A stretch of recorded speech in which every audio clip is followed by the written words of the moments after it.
Bueno, bienvenidos a la 11ª edición de este ciclo de conferencias de la Cátedra Moses Mendelssohn, la Cátedra Libre Moses Mendelssohn de Pensamiento Judío. Esta es la 11ª actividad que organizamos y la actividad de esta conferencia cierra de alguna manera y recoge las notas distintivas de todas las conferencias anteriores, cada una como un mojón dibuja en su decurso esta cuestión de el pensamiento judío en relación a la modernidad como un espacio de ampliación, inclusión de derechos. No por casualidad, la primera conferencia fue sobre el pensamiento de Mendelssohn, sobre Moses Mendelssohn, y justamente Mendelssohn es el pensador, si uno quisiera quizás imaginar una figura de una ciudadanía radical y también de modelos de integración, no de asimilación, de integración y modelos de ciudadanía, en contextos históricos también que planteaban estos dilemas entre la integración, entre la ampliación del espacio de lo público y de lo moderno.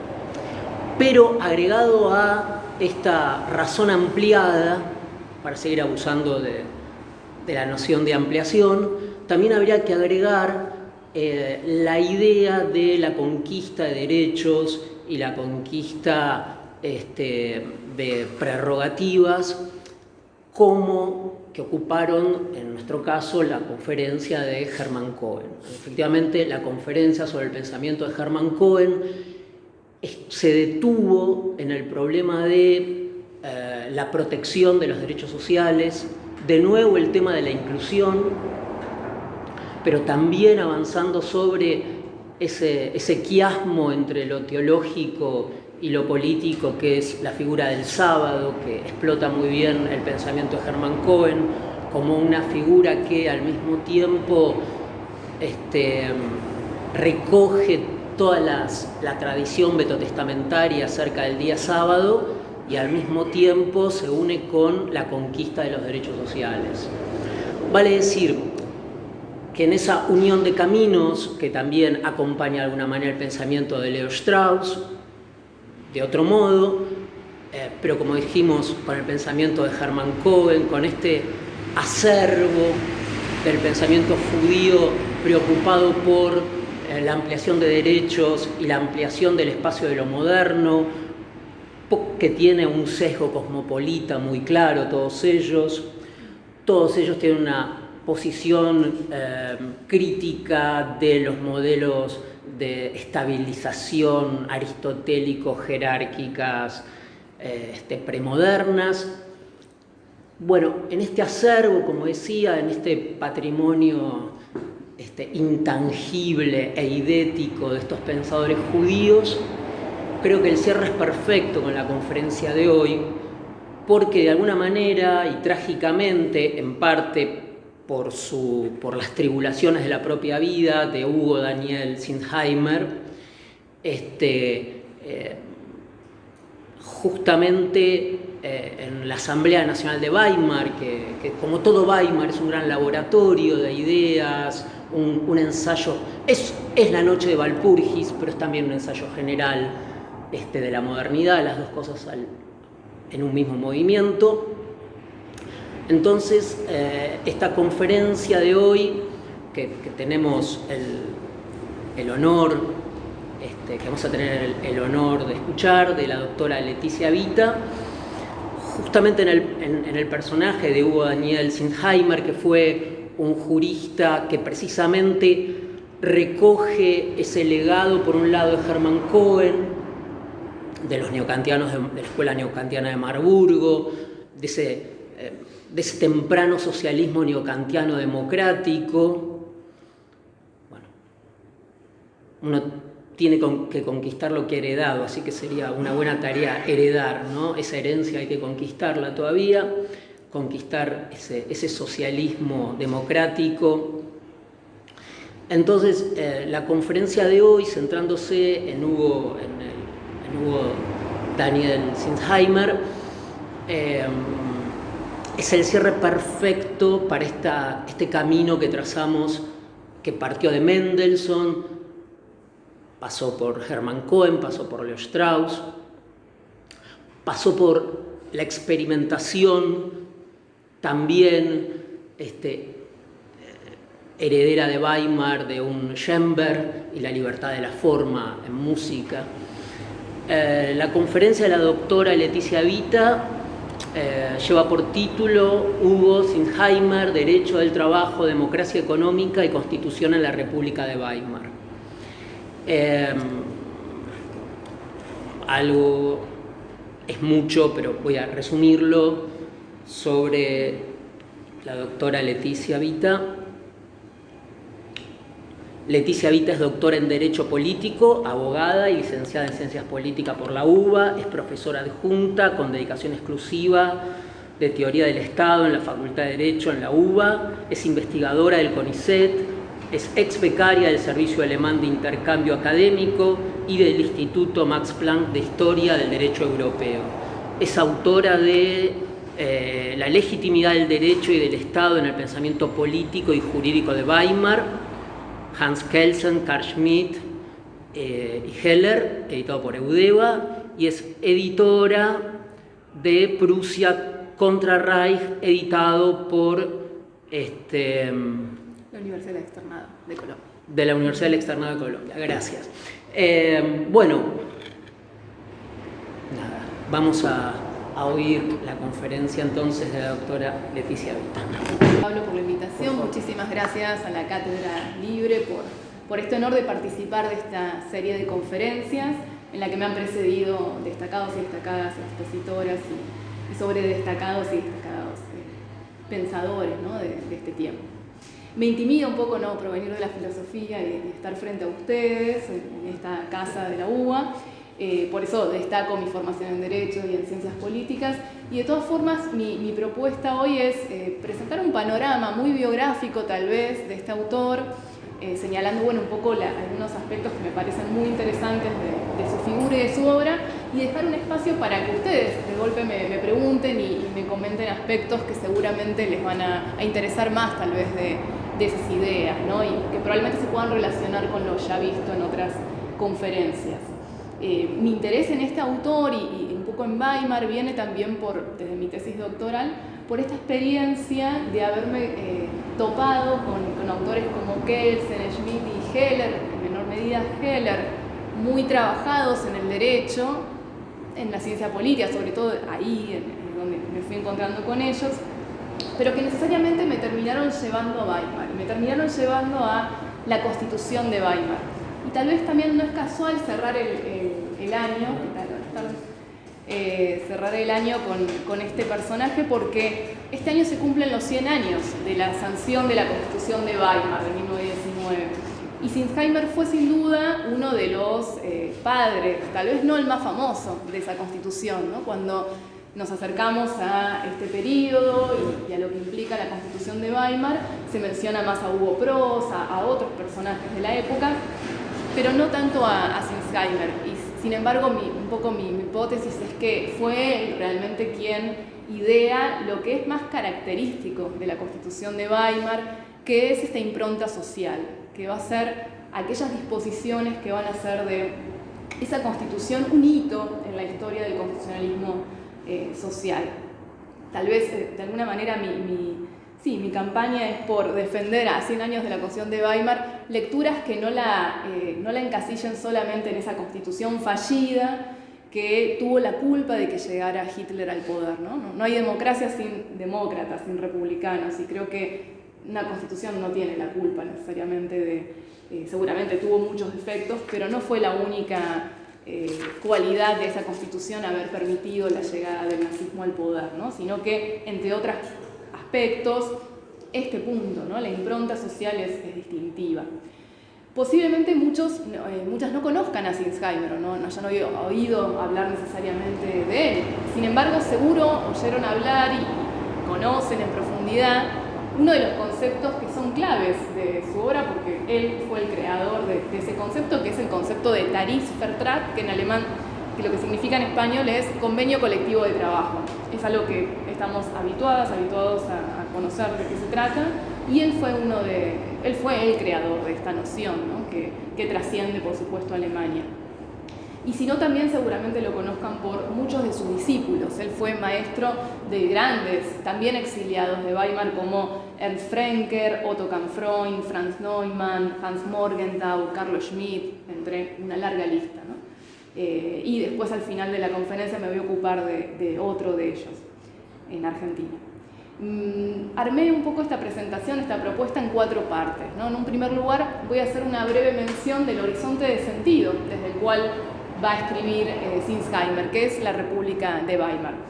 Básicamente, algunas referencias a lo que se ha dado llamar socialismo jurídico de la época, ¿no? Un poco hacía referencia también Pablo. En un segundo lugar, voy a ocuparme, tal vez un poco más extensamente, de la biografía de este autor, porque creo que vale la pena detenerse en algunos puntos clave de su vida para comprender su obra. En tercer lugar, voy a presentar 3 ideas muy generales, tal vez, de su obra, pero que posiblemente después podamos profundizar en diálogo. Y por último, como decía, quiero presentarles a una figura que sería una especie de traductor de Sinsheimer en Argentina, que también va a ser un exiliado de Weimar en nuestro país, que va a ser muy relevante para nuestro derecho. Entonces, en primer lugar, partiendo de esta idea de laboratorio, ¿no? Que mencionaba Pablo, esta idea de que Weimar hizo posible muchos desarrollos. En primer lugar, hay que ubicar a Sinsheimer en ese universo, ¿no? Sinsheimer publicó cerca de 245 textos. No es menor este dato para señalar de inicio. ¿Por qué? Porque fue uno de los más prolíficos. Y en Weimar no abundaron los juristas democráticos, auténticamente democráticos y defensores de la República, ¿no? Entonces, eso hay que señalarlo. Su legado para lo que es la República es sumamente importante. Si bien para 1919, cuando se inicia esta experiencia, ella tenía 44 años, ya estaba consolidado, ¿no? Profesionalmente, sin embargo es durante esa etapa cuando sus obras tienen más impacto, cuando ocupa los cargos de más relevancia, cuando forma esta generación de juristas. Se ha dicho por ahí, bueno, Carlos Miguel Herrera esto lo ha trabajado muy bien, hay un verdadero socialismo jurídico en la época, en el cual se inserta Sinsheimer, que se define muchas veces por el compromiso político y personal de estos autores con los trabajadores, ¿no? Fundamentalmente Sinsheimer, pero gran parte de los personajes que lo rodeaban eran abogados de los sindicatos. Sinsheimer en particular fue hasta el final de su vida, cuando tuvo que exiliarse, abogado del sindicato del metal, que es uno de los sindicatos más poderosos, más fuertes en Alemania, e incluso llegó a representar a la Asociación General de todos los sindicatos en Alemania.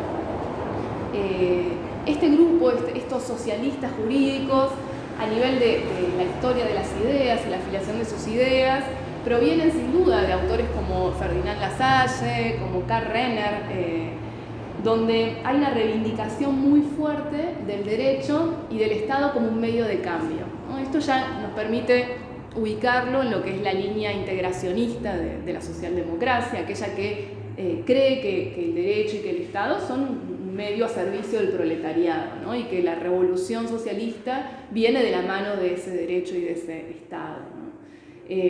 Ese proyecto socialdemócrata a nivel jurídico podría resumirse como la palabra sería iuspolitización de la esfera del derecho. ¿Qué significa esto? Que el derecho público avance sobre los ámbitos del derecho privado. Esto por ahí no es tan cercano a nuestra cotidianidad del derecho, pero existe una distinción histórica entre el derecho privado y el derecho público, que tiene consecuencias muy específicas, ¿no? El derecho civil, el derecho de nuestras relaciones personales, se considera como parte del ámbito privado, ¿no? Donde el Estado no interviene o no regula. La idea de la iuspublitización de la esfera del derecho privado tiene que ver con el rol del Estado a nivel regulatorio, a nivel de participantes dentro del juego jurídico, ¿no? Entonces, en esta empresa, en este universo de sentido de estos autores, hay una categoría que va a ser muy importante, que es la de derecho social. Derecho social, no existe algo similar en nuestro derecho. Nosotros hablamos de derecho privado, público, derecho laboral, pero el derecho social en Alemania está muy desarrollado y es esta idea de un derecho que excede el ámbito laboral y que tiene que ver con la seguridad social, con todos los aspectos vinculados a los derechos sociales, ¿no? Y esa categoría, como una categoría intermedia entre el derecho burgués y el derecho socialista, va a ser una categoría que es transversal a todos estos autores, ¿no?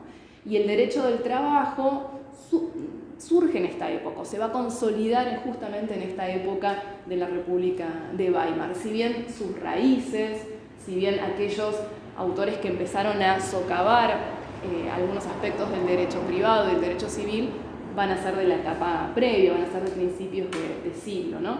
Fundamentalmente algunos que fueron muy importantes en la trayectoria de Sinsheimer, como Otto von Guericke. Otto von Guericke es un autor ya de principios, en realidad, de siglo, su obra, del siglo XX, que, entre otros aspectos, fue muy crítico de esta distinción entre derecho público y derecho privado, y del Código Civil alemán que se sanciona a principios del siglo XX, ¿no?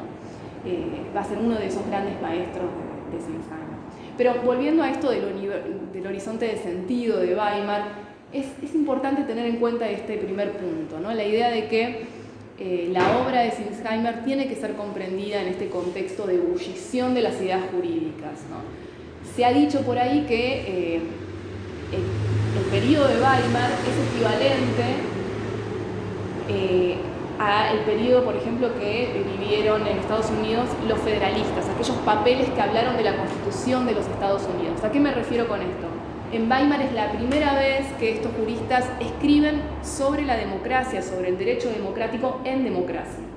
Como ustedes saben, Alemania no había tenido una democracia previa, salvo por una breve experiencia en 1848, truncada, pero es la primera vez que se enfrentan a una nueva legitimidad, a un nuevo derecho generado por el Estado, aplicado por el Estado. Entonces, desde este punto de partida, creo que es interesante pensar ahora sí a Hugo Daniel Sinsheimer, que nació en 1875, a finales del siglo XIX, en una familia judía, ¿sí? Su padre era empresario textil, eran de la ciudad de Worms, que es muy cercana a Frankfurt am Main, casi en el centro de Alemania. Era el más joven de 5 hermanos. Él quería ser periodista, no abogado, pero sus padres no lo dejaron, así que siguió la tradición que le propusieron y estudió Derecho y Economía en Múnich, Berlín, Freiburg, Marburg, Halle. Como ustedes saben, era común que estos personajes rotaran por distintas universidades alemanas, y ahí es donde va a tener la oportunidad de asistir a clases que van a marcar su forma de pensar, ¿no? Entre aquellos autores que él tuvo la oportunidad de visitar sus clases se encuentra Lujo Brentano, si lo conocen, pero él va a ser uno de aquellos que llaman catheder socialista, que eran socialistas de cátedra, ¿no? Eran socialistas que van a empezar a pensar acerca del derecho y del Estado como una herramienta de cambio desde la economía, en este caso, en Brentano, ¿no?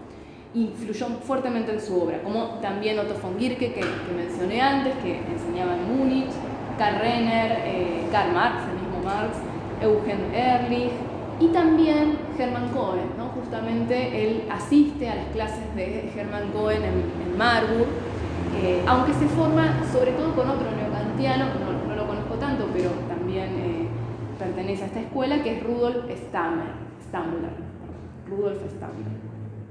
Él defiende su disertación en la Universidad de Heidelberg a principios del siglo, 1903, sobre el salario y la compensación, y desde entonces se dedica a ejercer la abogacía en la ciudad de Frankfurt, ¿no? Él abre ahí un estudio donde se va a dedicar primero al derecho penal, en realidad defendiendo a trabajadores y a representantes de sindicatos que eran perseguidos en la época de Bismarck por el Estado, ¿no? Entonces, sus primeros casos van a ser esos, defendiendo sindicatos y trabajadores. Pero luego se va a dedicar de lleno a esta nueva rama del derecho laboral, del derecho de los trabajadores, asesorando tanto a individuos como a trabajadores del sindicato. Les voy a pasar estos libros, en realidad, porque tienen distintas fotos de él y de su familia, y en particular este autor va a resaltar justamente este aspecto de Sinsheimer, ¿no? Un personaje que vivía en un barrio muy coqueto de Frankfurt, el barrio de Westen, ahí cerca de la Universidad Goethe, pero al mismo tiempo se reunía con trabajadores. Su casa era un lugar abierto para que los trabajadores vinieran y se asesoraran con él, ¿no? Y también los principales dirigentes de los sindicatos. Entonces, como decía, ese va a ser un primer rasgo de muchos de estos juristas socialistas, pero en particular de Sinsheimer, ¿no? Su cercanía con el movimiento de los trabajadores, ¿no? Y en este estudio de la calle Goethe de Frankfurt es donde él también va a tener como practicantes, como pasantes de su estudio, a estos grandes nombres del derecho como Otto Canfreund, como Ernst Frenkel, que también van a después sufrir el exilio, ¿no? Desde principios de siglo, como decía, publica sus principales, muchas de sus más importantes obras, entre ellas, solo por mencionar algunas, el contrato laboral corporativo, principios básicos del derecho del trabajo, pero fundamentalmente en 1916 va a escribir una obra que es clave para su pensamiento, que es, en español sería Una ley de convenios colectivos, la idea de autodeterminación social en el derecho, ¿no? No solo es un libro acerca de la idea de autodeterminación en el derecho, sino que él incluye o prevé, diseña una ley sobre convenios colectivos, sobre esta categoría que les hablaba al comienzo, Tarifvertrag. Este libro es, ¿por qué digo que también es base? Porque va a ser la base de la ley que se sanciona unos años después, en 1923, en Alemania, respecto de estos convenios, ¿no? Entonces, es un libro que además tiene un impacto práctico muy específico. En esa época también él va a hacer distintos compromisos, como por ejemplo fundar una revista la primera revista en Alemania sobre derecho del trabajo, también un estudio sistemático sobre legislación laboral con otros juristas como Karl Flesch, Philipp Lottmann. En 1913, ahí también tienen algunas fotos más personales, él se va a casar con Paula Selig. Paula era una joven, muy joven, burguesa, originaria de una ciudad cercana a Frankfurt, que es Würzburg, y con ella va a tener 4 hijos, Gertrud, Hans Simon, Eva, Úrsula. Después voy a hablar un poco de la suerte de estos hijos. Todos van a sufrir el encarcelamiento en campos de concentración, van a sobrevivir a ellos y también van a exiliarse, ¿no? Pero bueno, esta época, cuando él tiene a sus 4 hijos, coincide también con una etapa pacifista que lo va a llevar a no alistarse como voluntario en la Primera Guerra Mundial, ¿no? Cuando estalla la Guerra Mundial en 1914, él decide no alistarse y va a disminuir sus actividades académicas y de práctica jurídica, ¿no? Pero esto no quiere decir que Sinsheimer fuera un apolítico, ¿no? Como algunos autores de esa época se veían a sí mismos, ¿no? Sino que en todo momento él se consideró cercano a un liberalismo de izquierda y luego directamente con la socialdemocracia, ¿no? Él se va a afiliar al Partido Socialdemócrata Alemán en 1914 y desde entonces va a ser vinculado a él. En 1917 va a ser elegido diputado para la legislatura en Frankfurt, ¿no? Va a ser su principal lugar de incidencia, y también va a llegar a ser en los días de la Revolución de Noviembre, de inicio de la República, comisario de la policía, algo por el estilo era el cargo. Pero sin duda su cargo más relevante, más impactante en materia política va a ser, como mencionaba Pablo, el haber sido diputado para la Asamblea Constituyente de Weimar. Como ustedes saben, en 1919 por primera vez se vota de manera directa y con un sistema proporcional y por primera vez participan las mujeres en esa votación en la República de Weimar para diputados de la Asamblea Constituyente, y él va a ser uno de esos diputados diputados de la socialdemocracia. Yo me he ocupado en algún momento de esa asamblea y es muy interesante ver cómo es una asamblea que incorpora muchos funcionarios y también personas ligadas al ámbito del trabajo, ¿no? Y de los sindicatos. Pero sin duda, Sinsheimer va a ser el principal nombre a nivel jurídico de esa asamblea. No había tantos juristas de renombre y él va a ser sin duda la cabeza jurídica de esa constitución, de esa asamblea. Lo cierto es que una vez que termina el trabajo de la asamblea, se disuelve la asamblea y a él se lo nombra como un posible sucesor del ministro de Trabajo en la República. Finalmente, por distintas intrigas políticas internas, no lo nombran y termina un poco decepcionado de la política y ya no va a ocupar otros cargos.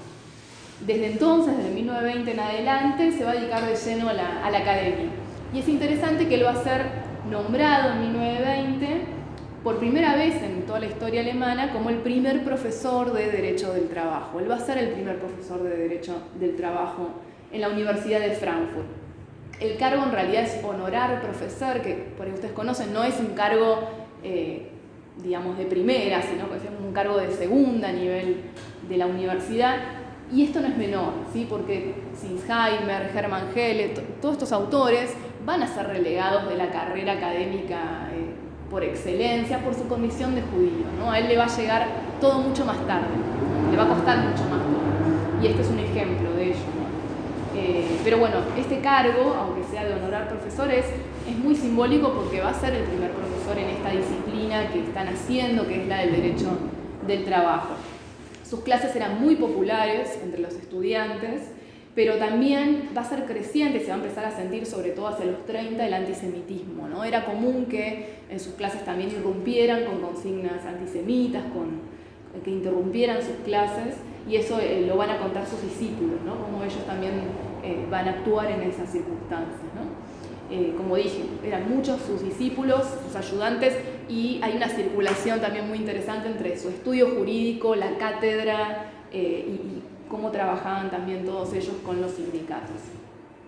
En 1921 él va a publicar más trabajos acerca del derecho justamente del trabajo, del derecho laboral, donde se va a ir separando del mainstream de esa disciplina. ¿A qué me refiero con esto?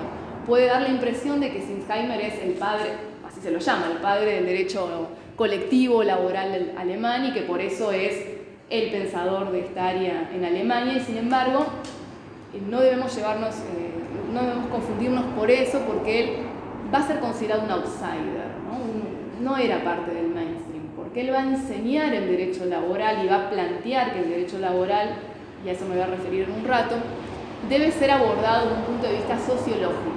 Él va a tener una concepción acerca del derecho no positivista y ligada fundamentalmente a la necesidad de incorporar esta mirada mucho más sociológica.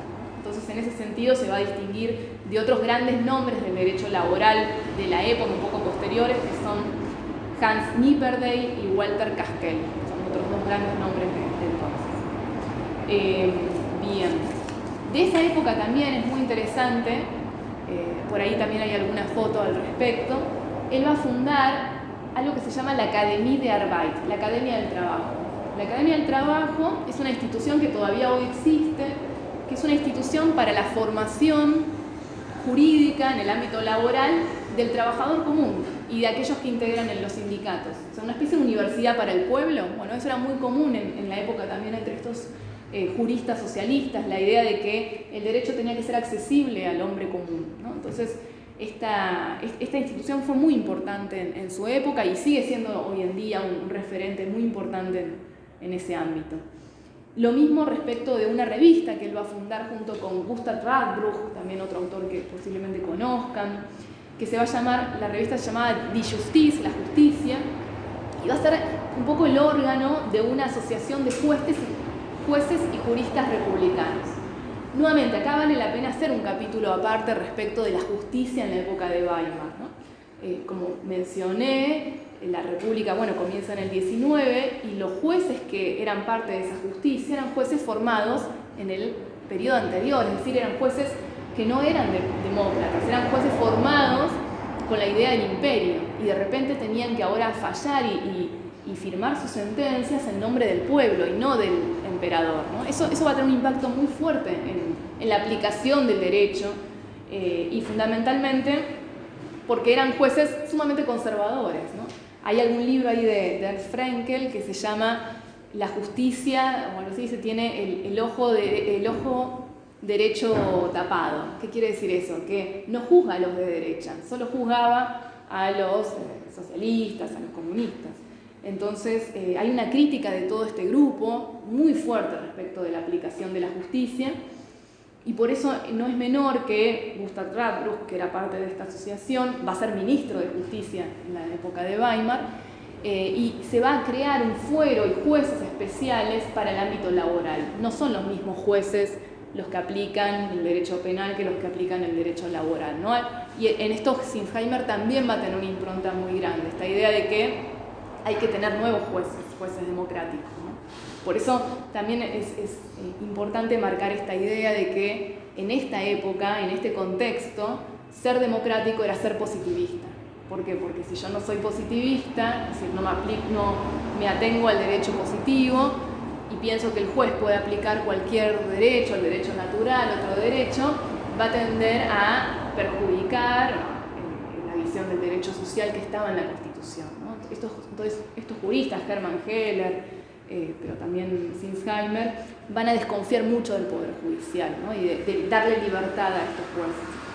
En esta época también él forma parte de todo un círculo de autores que probablemente conozcan, que formaron parte de la resistencia republicana y democrática en Weimar, ¿no? El Hofgeschmarer Kreis, el Frankfurter Kreis, toda una referencia donde, entre otros, por ahí también va a haber una foto que había traído la presentación, él va a conocer a Martin Buber, y Martin Buber le escribe una carta, ¿no? Y le agradece. En estas reuniones, él era profesor en la misma época en Frankfurt, entre los años 20 y 30, entonces él va a pertenecer a todo este círculo de socialistas democráticos, ¿no? Y como decía, ¿no? En estos últimos años antes de la llegada de Hitler al poder, Sinsheimer se va a concentrar al ámbito de la educación, al ámbito de la enseñanza, básicamente primero en el derecho laboral y luego su obra pero se va a ir concentrando en la sociología del derecho, ¿no? En el ver lo que rodea el derecho, la aplicación del derecho. Por eso sus obras del 24 en adelante tienen que ver más con esta sociología del derecho. Y bueno, como se podrán imaginar, al llegar el nazismo al poder, su vida va a correr sumamente peligro, ¿no? Él va a ser arrestado el 23 de marzo del 33 en su domicilio y a los pocos días es liberado por una cuestión de libertad condicional y demás. Y él comprende este peligro y ese mismo día se toma un tren y se va a Holanda. Él conocía junto con su familia Holanda porque vacacionaban, tenían amigos, conocidos. Y justamente la mañana siguiente de que él se va de Alemania, se irrumpen en su domicilio para volverlo a arrestar, ¿no? Él ya no va a volver nunca más a Alemania, su esposa sí, para vender la casa, para buscar a sus hijos que estaban terminando el año escolar, pero él ya no. Y le van a ofrecer inmediatamente un cargo en la Universidad de Ámsterdam y luego en Leiden, también en Holanda. Mientras tanto, ¿qué hizo el régimen nazi? Bueno, no solo le quitó su doctorado, la Universidad de Heidelberg, le removió el doctorado por su condición de judío y por sus compromisos políticos, y oficialmente en el 37 le van a sacar su nacionalidad alemana y expropiar sus bienes. Es interesante que en este periodo él se va a ocupar en una obra, esto le comentaba a Pablo, que más tarde él va a decir que fue su obra favorita, que es un estudio que en español sería algo así como obras judías clásicas sobre el pensamiento legal alemán, el pensamiento jurídico alemán. Él se va a dedicar a los autores judíos que se ocuparon del derecho. Y va a hacer una especie de retratos, 12 retratos de distintos autores como Stahl, Goldschmidt, menciono solo algunos, Laban, Jelinek, Ehrlich, Lotman, entre otros. Y este libro no es casual, porque es una reacción casi directa a un evento que tuvo lugar en 1936, un año antes, en Berlín, que es una reunión donde el nazismo plantea, ¿no?, esta idea de encontrar el judaísmo en el derecho, ¿no? Como una especie de propaganda, ¿no? Nazi, antisemita. Y esa reunión en Berlín fue liderada, como por ahí ustedes conozcan también, por, entre otros, Carl Schmitt y Hans Frank, ¿no? Entonces, como una reacción a este movimiento de destacar el judaísmo en estos autores, él escribe este libro reivindicando a estos juristas, ¿no? Y es notable que ese libro de Stinsheimer permaneció casi desconocido hasta su segunda edición, que va a ser en 1953, ¿no? En ese libro él desenmascara esa propaganda nazi, ¿no? Destacando el compromiso sumamente científico de estos autores, y en sus últimos años de vida, como decía él, lo va a reivindicar a este texto, y se va a volver mucho más sensible al tema de su identidad judía, ¿no? Y lo va a destacar. En esos años, muchos de estos discípulos que mencioné ya habían emigrado a los Estados Unidos y lo van a tratar de llevar, ¿no? Entonces le van a ofrecer un cargo en la New School of Social Research en Nueva York, que él va a rechazar, ¿no? Él dice que aparentemente no quiere empezar desde cero, no quiere volver a iniciar una actividad académica desde cero, entonces rechaza esta proposición y, bueno, probablemente la historia de su obra hubiera sido otra, ¿no? Porque al poco tiempo de que suceda esto, los nazis van a invadir Holanda y desde entonces él va a sufrir una persecución sin fin.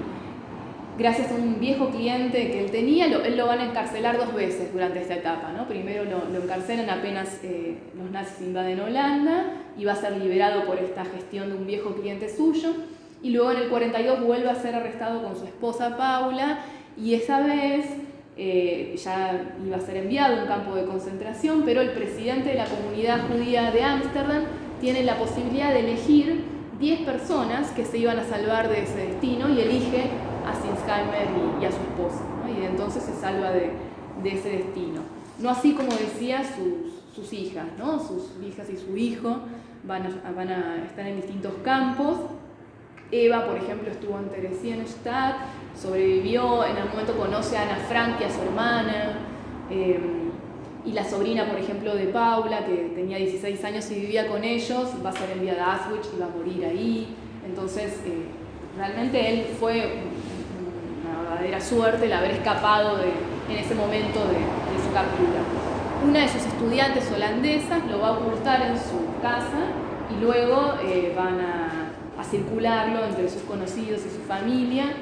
Él, Paula y alguna de sus hijas van a cambiar de escondite cerca de 7 veces, hasta que, bueno, él y su esposa quedan en la casa de Marinus y Clara Molster, que eran profesores, y ahí va a escribir su última gran obra, ¿no? Su última obra la escribe escondido y se llama la teoría de Gesetzgebung, que sería la teoría sobre la legislación, sobre la producción legislativa, muy sociológica esta obra. Y él va a morir un día antes de lo que iba a ser su clase de despedida en la Universidad de Ámsterdam, ¿no? Antes de asumir como profesor emérito, ya jubilado, y antes de ver a sus 4 hijos, que él dice que se entera por carta que habían sobrevivido a los campos, pero no lo llega a ver, ¿no? Muere un 16 de septiembre de 1945, pocos días antes que Holanda fuera liberada, ¿no? Entonces ese fue un poco su trágico destino. Y bueno, y en esta tercer parte de la exposición quisiera comentar brevemente algunas de sus ideas principales, ¿no? Cuáles serían 3 ejes, 3 ideas centrales de su pensamiento, y después también ver lo que quieran profundizar acerca de estas ideas podemos explayarnos un poco más. De nuevo, su obra fue sumamente prolífica, pero podemos decir que hay 3 ejes que un poco circulan en todas estas etapas, ¿no? En primer lugar, me voy a referir a su concepción sobre el derecho laboral, cómo él ve y define el derecho laboral, que eso habla mucho de su pensamiento político y jurídico.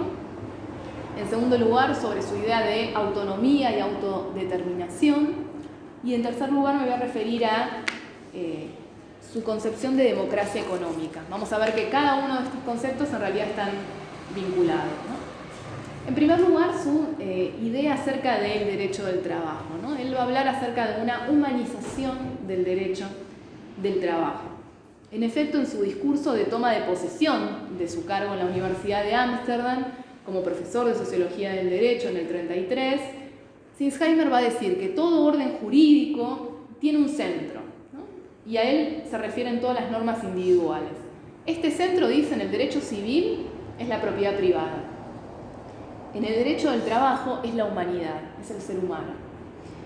Ese es el punto de partida del reconocimiento del trabajador como un ser humano, ¿sí? Él dice, el trabajo es también el hombre propiamente el hombre. Y eso lo va a llevar a caracterizar la relación laboral como una relación de subordinación, de dependencia. Tal vez estos parecen conceptos como muy básicos, muy simples y para cualquier estudiante de derecho laboral muy cercanos, pero para la época eran sumamente revolucionarios. ¿Por qué esto? Porque es una noción que tiene que ver con esta distinción que mencioné hace un rato entre el derecho civil y el derecho laboral, el derecho del trabajo. Porque, va a decir Sinsheimer, ambos derechos se van a distinguir en el valor que le dan a la persona. La exaltación de la igualdad de los hombres ante la ley, propio del derecho civil, que lo encontramos en cualquier contrato, ¿no? Esta idea de que hay un acuerdo de voluntades entre iguales, va a ser para Sinsheimer un auténtico, para todos estos autores, ¿no? Un auténtico mito, una falsedad que no quiere ver en realidad una situación social, ¿no? Para nuestro autor, el derecho del trabajo tiene que tender a eliminar esas diferencias, esas inequidades. Recordemos que así es como se desprende, ¿no? La idea del derecho del trabajo, ¿no? Viene de tratar de superar las tensiones que generaba este derecho civil a la hora de regular las relaciones laborales, ¿no? Concebiéndolas como relaciones entre iguales. Por eso dice Sinsheimer, el derecho del trabajo viene del derecho civil, pero tiene que seguir otra orientación, tiene que separarse, tiene que ser autónomo del derecho civil. Por eso él va a decir que, mientras que para el derecho civil, y lo cito, el derecho civil parte de la libertad del hombre abstracto, el hombre entendido como un ser abstracto, y reconduce la regulación de las relaciones del existir humano a la voluntad humana, el derecho del trabajo parte de la dependencia del hombre concreto, determinada por su pertenencia a una clase. El derecho del trabajo, va a decir Sinsheimer, se encarga de compensar, de equilibrar esa situación de desventaja entre los hombres. Para Sinsheimer, el derecho del trabajo, dice, va a ser el primero en rebelarse contra el libre juego de las relaciones de poder. Intenta superar una tradición filosófica, él dice, del hombre aislado, ¿no? Del hombre en soledad. Y lo hace a partir de la idea de dignidad humana. Y acá reivindica a Kant, ¿no? Dice, en el reino de los fines, citando a Kant, todo tiene precio o dignidad. El hombre tiene dignidad. Y lograr tal dignidad es la misión esencial del derecho del trabajo. El derecho del trabajo, no es un derecho entre iguales, no es un derecho destinado a mejorar las condiciones de trabajo de las personas, sino es un derecho orientado hacia la dignidad humana. Y por eso le pone nombre a la dependencia física del trabajador, ¿no? Dice Sinsheimer, la relación que liga al trabajador con su empresario no es solo una relación de obligaciones, no es un derecho de obligaciones como se estudia en la facultad, sino, dice, es ante todo una relación de poder y pertenece por eso al derecho de las personas, ¿no? Y ahí describe esta idea o este concepto de dependencia, ¿no? El derecho del trabajo de entenderse desde la idea o el concepto de dependencia. Una dependencia que es real, y cito, dice, ya que el trabajador no es el trabajador, sino otra persona quien dispone de los instrumentos de trabajo. Es personal, porque el trabajo no se puede separar de la personalidad del trabajador. Y es colectiva, ya que en la medida, el precio y las circunstancias del trabajo no influyen solamente la voluntad del trabajador, sino que son en ello decisivos las condiciones fácticas y posibles de los demás trabajadores, ¿no? Esta visión de nuevo de la generalidad del entorno. Una consecuencia lógica de esta forma de acercarse al derecho es, como decía, el estudiarlo desde la sociología del derecho, ¿no? Dice Sinsheimer, creemos ser juristas si conocemos el derecho y lo podemos manejar técnicamente, pero olvidamos con ello que la aplicación del derecho es solo una parte de la actividad jurídica. La parte más amplia y más importante es, sin embargo, comprender, ¿no?, la comprensión y la opinión que nos hagamos del mundo real. Esta visión, como decía, no es el mainstream de la época en cuanto a entender el derecho laboral, es un outsider en ese sentido, pero sin embargo va a tener un legado muy grande en la forma de entender el derecho. Pero como decía, entonces, para que el derecho al trabajo pueda lograr su objetivo, él va a ser muy consciente de que tiene que enfrentárselas, tiene que lidiar con la economía, tiene que lidiar con factores que exceden el ámbito más pequeño, más local, ¿no? Entonces, él dice, para que el derecho al trabajo sea más que una mera fantasía, tiene que ser un medio para aplicar el desasosiego de los trabajadores mientras la economía lo permita, ¿no? Esto yo tuve la oportunidad de verlo también en varios discursos que él va a dar, esto es citado en una obra, pero que va a dar en la asamblea, ¿no? Cuando tenga que defender en la asamblea de Weimar las disposiciones de la Constitución de Weimar sobre la propiedad con función social, sobre la regulación de la propiedad en pos de un bien colectivo, él va a hacer mucho hincapié en este aspecto, ¿no?, de que es necesario ponerle un límite al liberalismo descontrolado, ponerle un límite a la usura y al desenfreno por el lucro, ¿no? Entonces es importante detenernos en esta idea, ¿no?, la idea de que el derecho del trabajo es un derecho pensado para paliar, para trabajar esta desigualdad, ¿no? Y en este sentido toma mucha importancia la segunda idea que quería traerles de Sinsheimer, que es esta idea de autonomía y de autodeterminación, ¿no? Él se va a ocupar, como mencioné antes, de esto principalmente en esta obra sobre una ley de convenciones colectivas, de convenios colectivos de trabajo, pero va a estar prácticamente en toda su obra, ¿no? Y la primera idea a destacar es que para Sinsheimer la legislación estatal, la legislación del Estado, siempre tiene que ser subsidiaria del derecho autónomo. ¿Qué quiere decir esto? Que lo primero, lo que vale, es el derecho que acordamos en comunidad, que acordamos entre nosotros, ¿no? Y el Estado después viene a regular lo que falte o a completar ese derecho. Él va a hablar de un derecho no estatal y en este sentido va a ser sumamente revolucionario y disruptivo para su época, ¿no?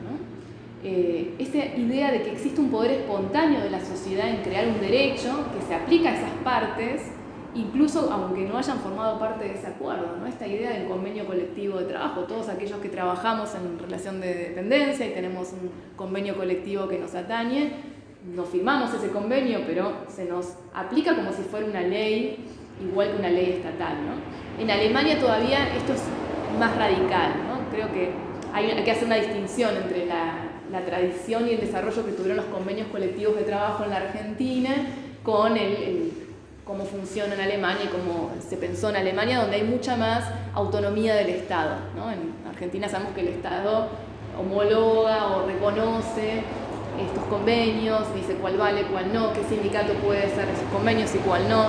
En Alemania existe una autonomía mucho más radical en ese sentido y es justamente proviene de la propuesta y de las ideas de Sinsheimer sobre este tema. Pero decían, esta idea de autonomía y autodeterminación excede el ámbito de los convenios colectivos de trabajo, donde la vemos con claridad y se plasma en su pensamiento sobre los consejos obreros, ¿no? En este punto también, si quieren, lo podemos después profundizar, pero existía en la época de la Constitución de Weimar una demanda muy fuerte del movimiento obrero por insertar en la Constitución los consejos obreros, ¿no? Por supuesto, demandas más radicales, más cercanas a los consejos bolcheviques, consejos con un poder no solo económico, sino también político, pero también demandas un poco más moderadas, ¿no? Entonces, si bien el gobierno de la socialdemocracia, cuando inicia el proceso de reunión de la Asamblea Constituyente, no tenía para nada en la mira insertar a los consejos obreros a la Constitución,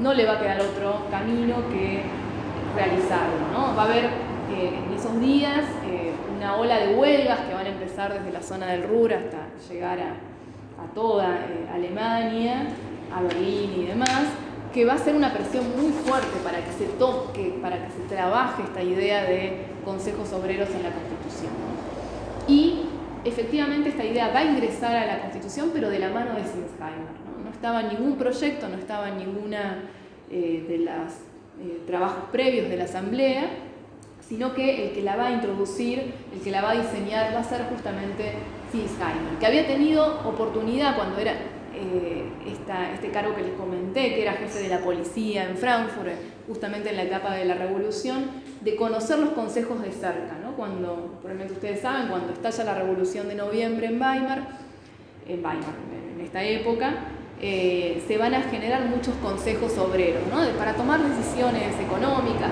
de empresa, etc. Y él va a conocer estos consejos desde adentro, ¿no? Sinsheimer no era un fanático de los consejos y no va a ser un defensor de los consejos, pero sí ve en ellos la posibilidad de plasmar esta idea de autodeterminación en la Constitución, ¿no? Entonces, él va a ser el autor de un artículo, que es el artículo 165 de la Constitución, que, por decirlo simplemente, lo que hace es establecer distintos niveles de consejos. Consejos de empresa, consejos de obreros.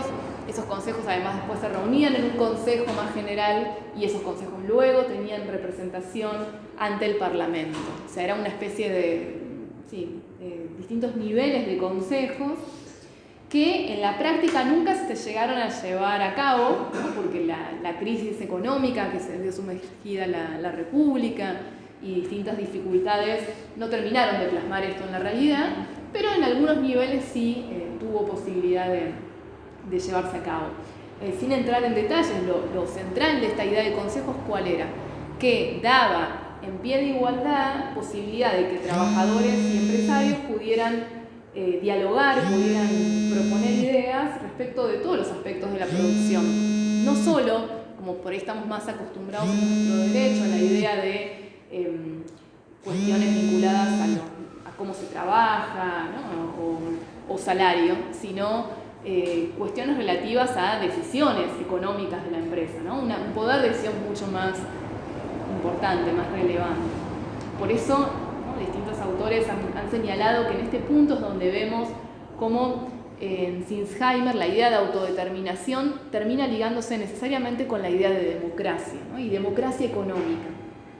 ¿Por qué? Porque esto se puede ver claramente en su obra. El derecho del trabajo, en definitiva, tenía que terminar, tenía que concluir en la idea de democracia económica, ¿no? Y con esta idea quiero cerrar esta muy breve y general presentación de su pensamiento, porque, como decía, se deriva de las dos anteriores y tiene que ver con esta participación de los trabajadores en las decisiones económicas, ¿no? Va a decir en muchas obras que sin democracia económica, como complemento de la democracia política, la mayor parte de la gente permanece encadenada, sujeta a un poder económico autoritario y minoritario, ¿no? Lo que está viendo en sus tiempos de Weimar no alcanza con consagrar esta democracia política. Necesitamos ir más allá, necesitamos ir hacia una democracia de tipo económica, ¿no? Él dice hay que sujetar el poder político de manos, así como se sujeta el poder político de las manos privadas y se la transfiere a la comunidad política, de la misma manera, ¿no? Hay que sujetar el poder económico y sacarlo de las manos privadas para llevarlo a la comunidad, ¿no? Dice, no basta, y acá lo cito, que se le conceda a la clase obrera derechos de existencia y que se amplíen constantemente estos derechos, sino que se necesita separar el poder económico de sus beneficiarios privados y su traspaso a una comunidad económica. Solo si se concibe el desarrollo jurídicamente libre del trabajo con el desarrollo jurídico comunitario de la propiedad, se hará libre al trabajo, es decir, libre de la explotación privada, libre para servir a un todo, libre para un existir humanamente digno. En definitiva, ¿no? En una economía democrática, según el pensamiento de Sinsheimer, los trabajadores deberían ser libres de los esfuerzos de sus empleadores, ¿no? Deberían ser libres para dictar las condiciones sociales y económicas de su existencia y de la producción. Y en este sentido, sin ahondar mucho, él va a pensar, también a crear una categoría, que ya la habían utilizado otros autores, pero él la plasma en este contexto, que es la categoría de constitución económica. Sinsheimer dice, al lado de toda constitución política, debe existir, existe, una constitución económica, una constitución que delimita cómo es el poder económico en ese Estado, en ese ordenamiento dado, ¿no? Y esta constitución económica es tan relevante como la constitución política, ¿no? En esas disposiciones es donde encontramos el poder económico. Entonces, el Estado no puede ser ciego a esta constitución económica. Estas ideas, como decía, se plasman claramente en sus escritos y en sus intervenciones ante la Asamblea, ¿no? O sea, Sinsheimer fue, como dije, uno de los pocos juristas constitucionalistas, formados al menos en el ámbito del derecho en un sentido general en la Asamblea, y en sus discursos va a defender esta impronta de una constitución económica al lado de la constitución política, ¿no? Quiero cerrar esta parte y después voy a contarles acerca de esta recepción o posible recepción de Sinsheimer en Argentina, con una frase de uno de sus discípulos más queridos, que es Otto Kahn Freund, ¿no? Que se exilió en Inglaterra. Y es interesante y es muy tentador leer las palabras de Sinsheimer sobre la constitución económica, el poder económico y el poder político a la luz de nuestro tiempo, a la luz de nuestros desafíos respecto del poder económico.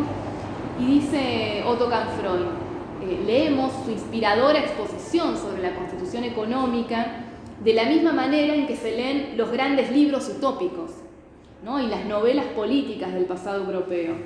Y deberíamos seguir leyéndolos, hasta tanto los seres humanos se sientan obligados a reflexionar sobre las formas de organización política, ¿no? Esta idea de los clásicos, Sinsheimer como un clásico al que se vuelve para pensar estos problemas.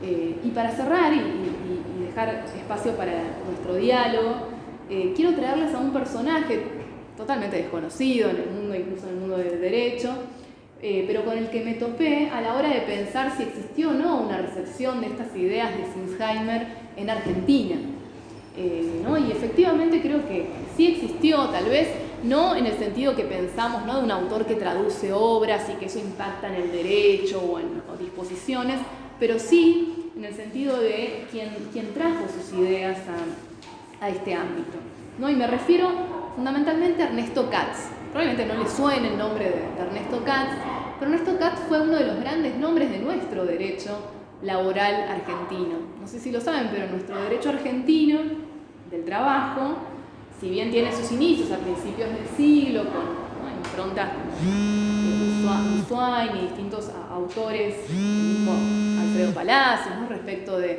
pensamiento sobre el derecho social, pero como disciplina se va a consolidar de la mano de tres grandes emigrados, de grandes exiliados, como van a ser Cabanelas, que era un español que huye de la guerra civil, Mario De Viali, que es un italiano que sufre la persecución del fascismo italiano, y Ernesto Krotoshin, otro alemán, también judío, que se va a exiliar de la Alemania nazi, y Ernesto Katz, este cuarto importante, tal vez no de tan perfil alto, pero importante para nuestro derecho, va a ser Ernesto Katz.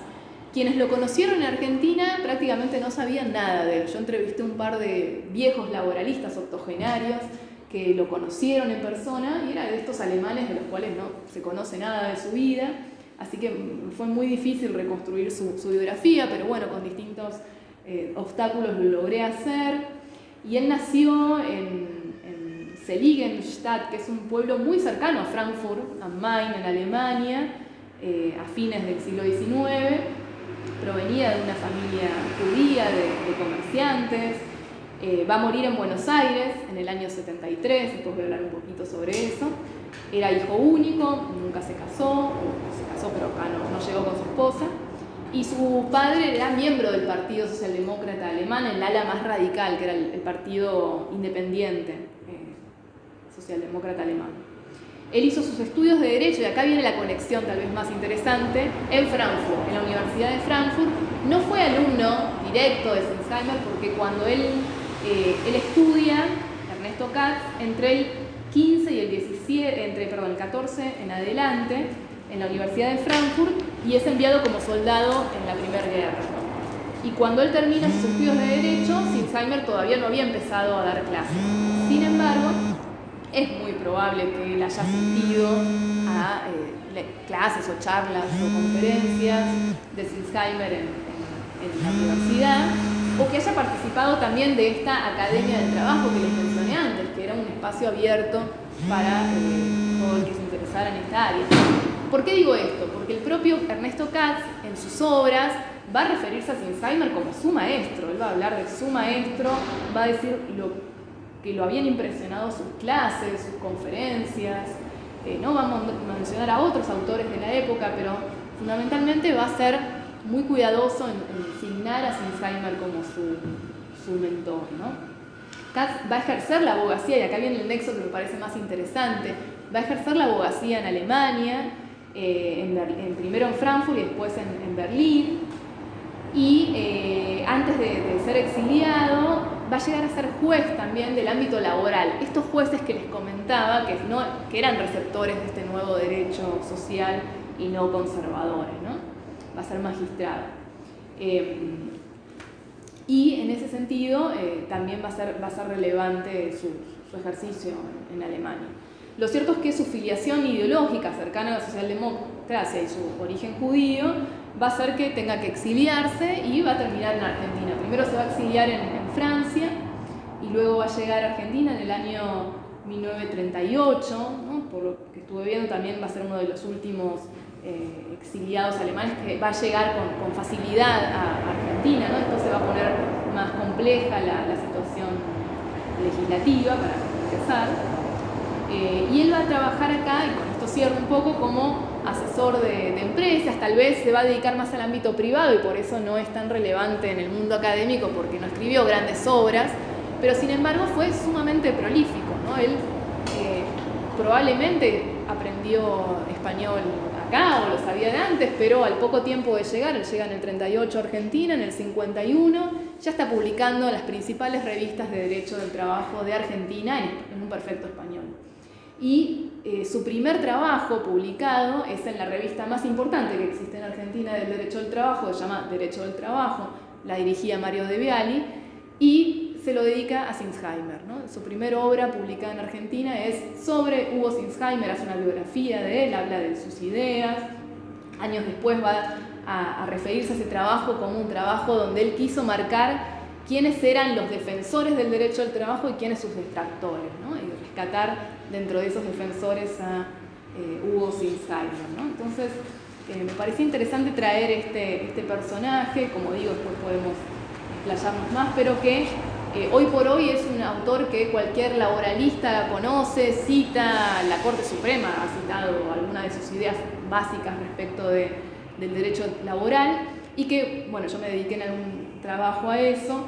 Él, en su propia producción académica, de alguna manera repite algunos de estos ejes que les mencioné antes respecto de Sinsheimer. Fundamentalmente esta visión acerca del derecho laboral como un derecho que tiende a la dignidad, en segundo lugar esta idea de autodeterminación y en tercer lugar la democracia económica, en un contexto totalmente diferente, en una etapa diferente, porque su producción es de los años 50, 60 y en el 70 ya fallece. Es interesante también ahí preguntarnos su visión acerca del peronismo y las leyes de la época respecto del derecho laboral, ¿no? Él casi no se refiere a la política argentina, pero en algún lugar, ¿no?, hace algunas menciones, reivindica algunos aspectos y critica otros, ¿no? Pensemos que viene de la experiencia del exilio. Así que bueno, me parecía interesante dejarles este último capítulo de la trayectoria de Sinsheimer. Así que bueno, nuevamente muchísimas gracias por su atención, por estar acá, y dejo abierto para que podamos charlar más sobre esto.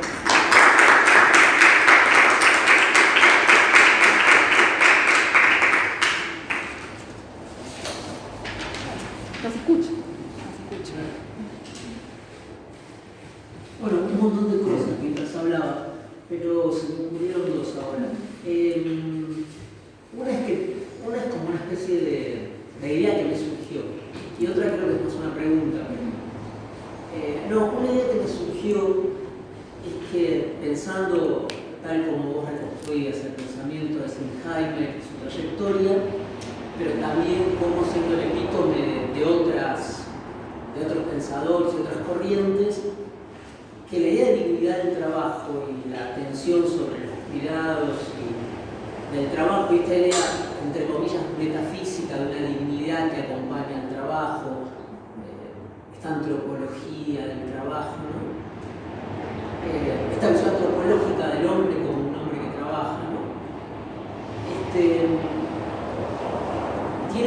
Ha tenido en el siglo XXI, en el siglo XX, una suerte de respaldo por parte de la socialdemocracia, personas social cristiano, vinculado a la idea social de la propiedad de la Iglesia Católica, ¿no?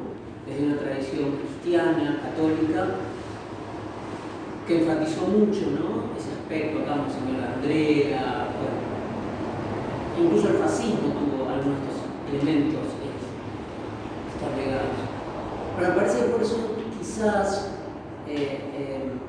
en la modalidad de estos tipos de pensadores es muy importante que siempre está la cuestión neokantiana de los fines, la autodeterminación, la autarquía, ¿no? que sin ser el liberalismo clásico incorpora una idea de dignidad del hombre y del trabajo que quizás no es la misma que a veces en una tradición más paternalista, más pastoral, acompaña las perspectivas de origen católico, catanacionalistas o socialcristianas, ¿no?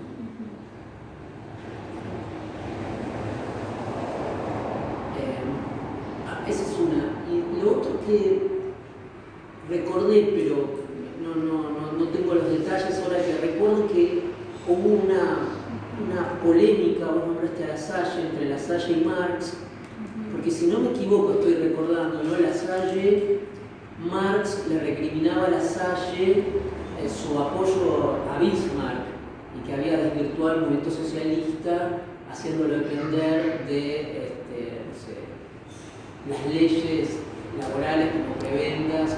Tenía que ver con eso, recuerdo la disputa entre Lassalle y Marx en relación a Bismarck, que algunos lo ponen como una especie de precursor del Estado de bienestar.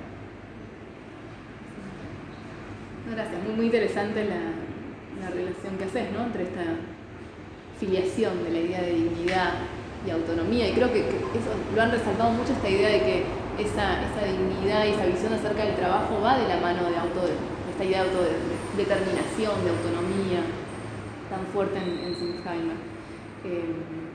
Y lo de Lassalle sí, no recuerdo exactamente, pero sí, posiblemente Lassalle hay una defensa, digamos, de este rol del Estado a la hora de, no, en definitiva está la ruptura ahí de la internacional, ¿no? La idea de pero que... Lo que decías vos, que hay una presión alemana, en ese sentido, que viene desde Bismarck. Bueno, claro, las primeras leyes sociales, que se llama el Estado de Bienestar, surge con Bismarck en un intento de aminorar y de aplacar el estallido, ¿no? social y la revolución que estaba al lado en batalla en Rusia. Pero Lassalle es un autor también sumamente interesante por su propia concepción acerca de la Constitución, ¿no? Él tiene este escrito tan famoso acerca de qué es una Constitución, donde él se refiere a la Constitución de 1848, esta otra Constitución democrática que mencioné antes, ¿no? Esta experiencia democrática del 48 que va a ser truncada. Y él dice, bueno, ¿por qué no triunfa eso? Porque no refleja el derecho, los factores reales de poder. ¿Qué es la Constitución? Los factores reales de poder, ¿no? Y si queremos cambiar algo, no basta con cambiar la Constitución, hay que cambiar los factores reales de poder, ¿no? También, mientras hablabas, que yo no sabía, pero que vos relatabas que él durante un periodo revolucionario le tocó ser algún puesto de policía revolucionaria, cosa que parece estar un poco, parece ser discordante con otros aspectos de su biografía que lo pintan más bien como un señor académico en una torre de marfil. Pero también recordaba que no sé si vos lo mencionas cuando hablaste de los consejos del periodo, la otra revolución en el sur, en el 19, en Baviera, que impactó mucho, ¿no? Y que a otro personaje que le tocó pobre y que no lo quería hacer, que le tocó ser un poco jefe de policía revolucionario, que por supuesto no sirvió para eso y terminó mal, fue Gustav Landauer, el amigo de Buber, que también era un intelectual judío, socialista, humanista, pacifista, y que yo no recuerdo en cuál de los 3 periodos de la Revolución de Baviera, el 19, la espartaquista, que tuvo como 3 periodos y la última fue la más maximalista de todas, pero que también le pasó esto de encontrarse, como vos decías, que tampoco simpatizaba mucho con el consejismo extremo, entonces se ve que todos estaban como entre dos. Sí, exacto. Ahí también hay, bueno, la propia socialdemocracia, como sabemos, ¿no?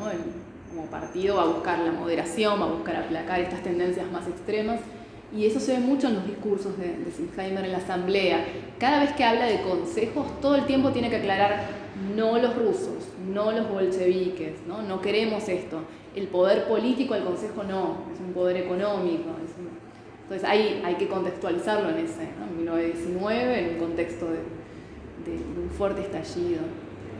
Pero sí, alguna vez charlando con un especialista también en Sinsheimer me decía eso, ¿no? Sinsheimer no es un fanático del consejo por la idea del consejo, no. Sí por esta idea de autodeterminación, por esta idea de que el derecho tiene que surgir de la comunidad y no tanto del Estado, ¿no? Entonces también esta idea no paternalista del derecho que viene desde arriba, ¿no?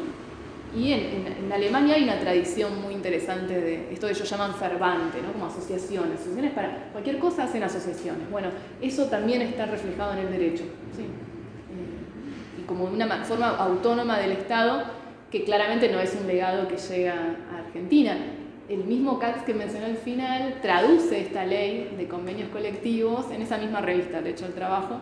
La ley se actualiza, se sanciona en Alemania en esos años, él la traduce y la publica en Argentina, como muchas otras cosas que trae de Alemania, pero es interesante que son tradiciones muy distintas. El derecho colectivo argentino, yo no soy especialista en derecho laboral, pero su impronta viene más de la Italia fascista.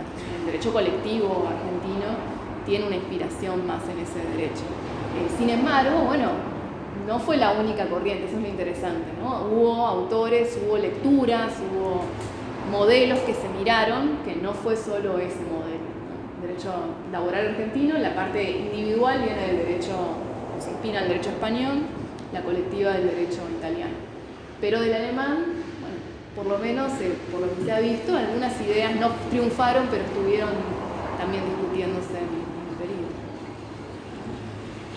La historia sería otra de los sindicatos en Argentina, no sabemos. Algo que me pareció muy interesante esto, como también lo marcaba Pablo, estas 2 tradiciones de la dignidad del trabajo, estaba este elemento de la formación del trabajador, que es muy interesante, lo mencionaste, no sé si tal vez en qué consistía tal vez esa formación del trabajador, que tiene tal vez que ver con esa tradición de la Biblia alemana, de que la autodeterminación está ligada a ese cultivo y darle esa autodeterminación al trabajador en un modelo más paternalista implica una formación del trabajador para que él también pueda ser un actor y no simplemente ser aquel que recibe, digamos, la idea del trabajo viene desde arriba y no desde su propia autodeterminación. ¿En qué consistía? No sé si eso lo pudiste trabajar, ¿en qué consistía esa formación del trabajador? Sí, no registro ahora, probablemente haya, ¿no? Porque su obra, digo, es muy extensa.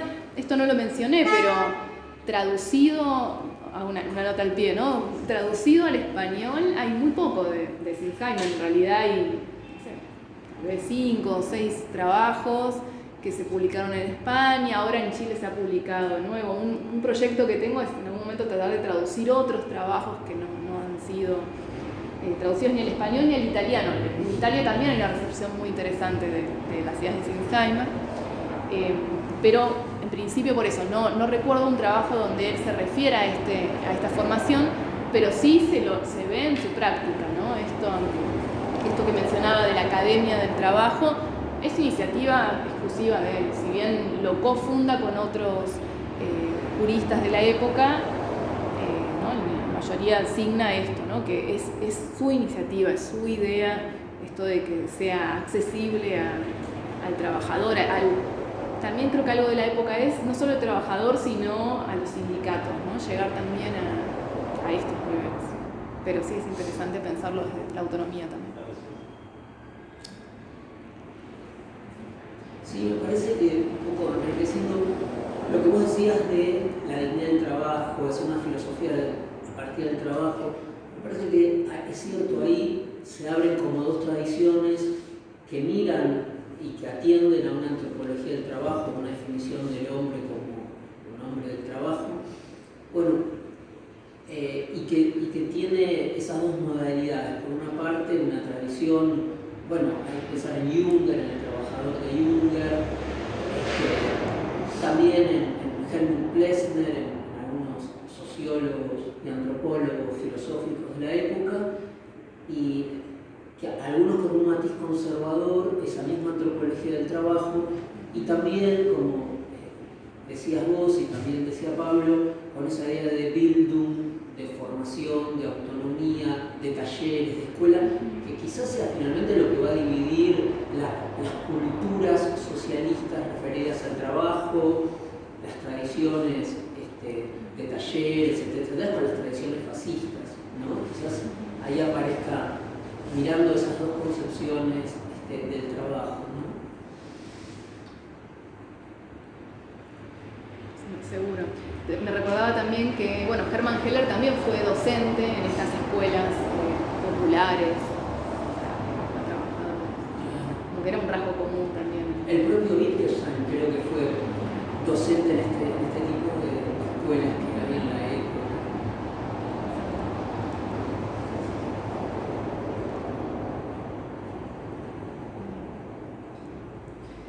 Me pareció muy interesante toda tu presentación, este acercamiento a este autor que para mí era totalmente desconocido y realmente ahora quiero volver a casa a buscar un poco más de información.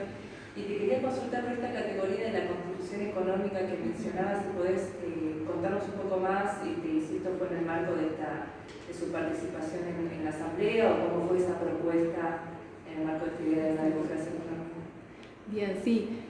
Lo que pude leer de eso, sí, claramente es una categoría que él utiliza en sus discursos ante la Asamblea. Me tocó revisar esos discursos.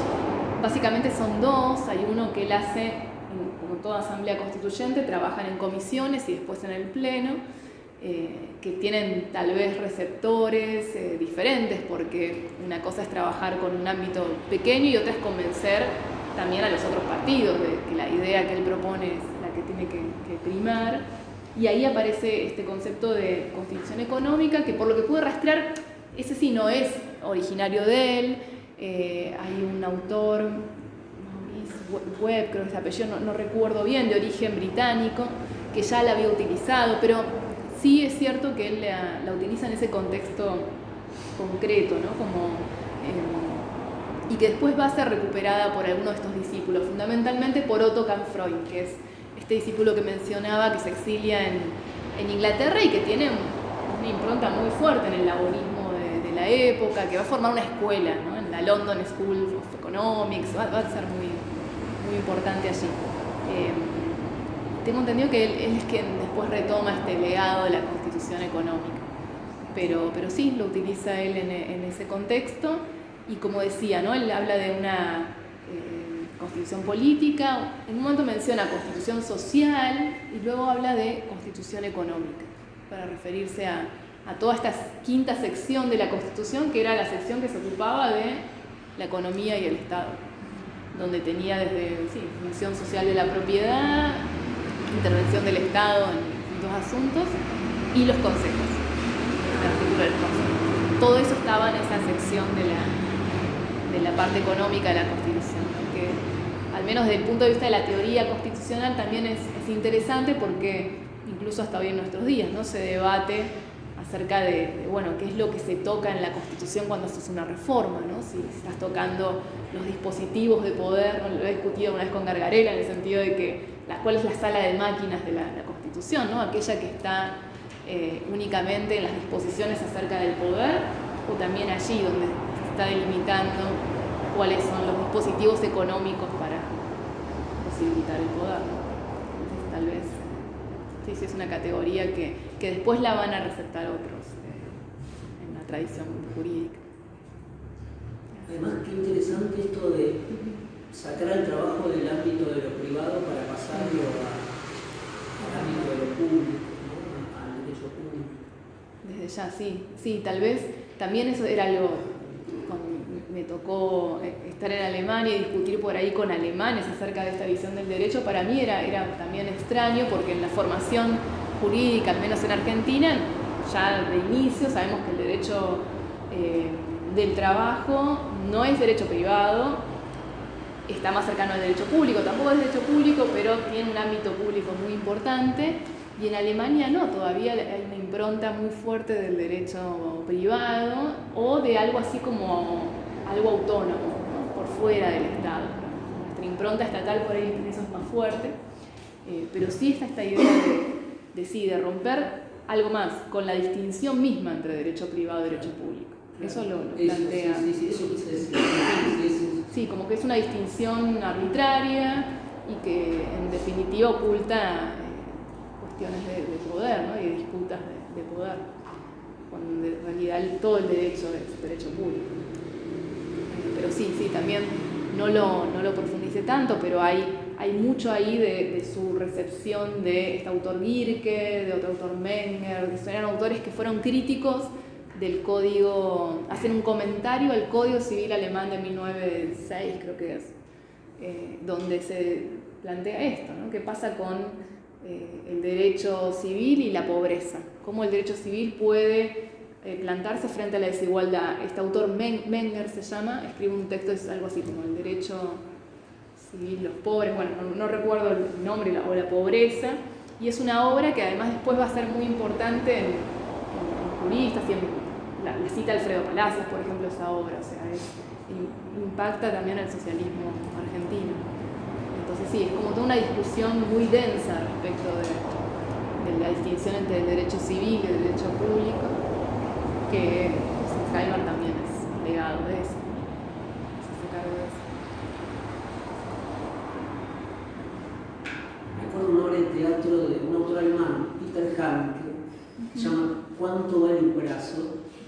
Y que se trata de un trabajador que pierde un brazo, y la pregunta, lo van a indemnizar, y el eje de la obra es, él le tiene que poner el cheque cuánto es la indemnización. Entonces él se empieza a preguntar en la obra de Peter Handke, bueno, ¿cuánto vale mi brazo? Si no, usted pone usted el precio.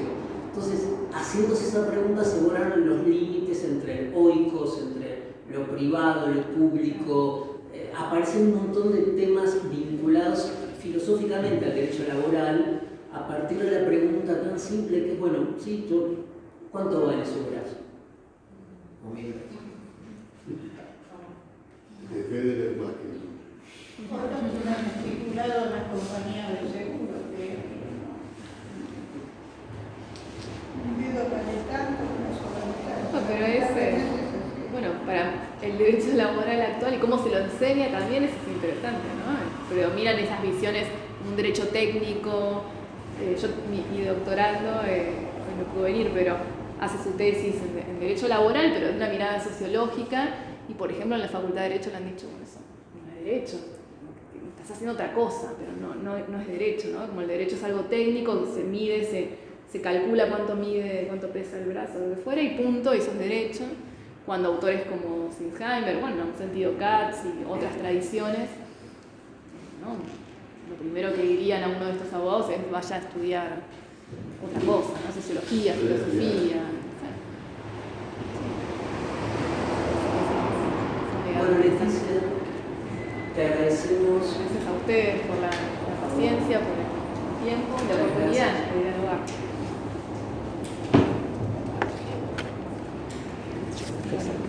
Muchas gracias. Y bueno, sí, después les dejo mi mail si les interesa también.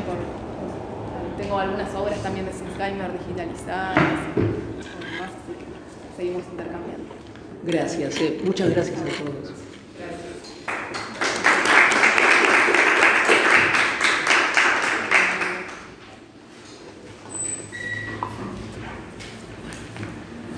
Sí, es muy interesante, gracias. Realmente me interesó mucho qué es lo que interesan, y bueno, quiero aprender más también de esto. Sí, tengo, sí.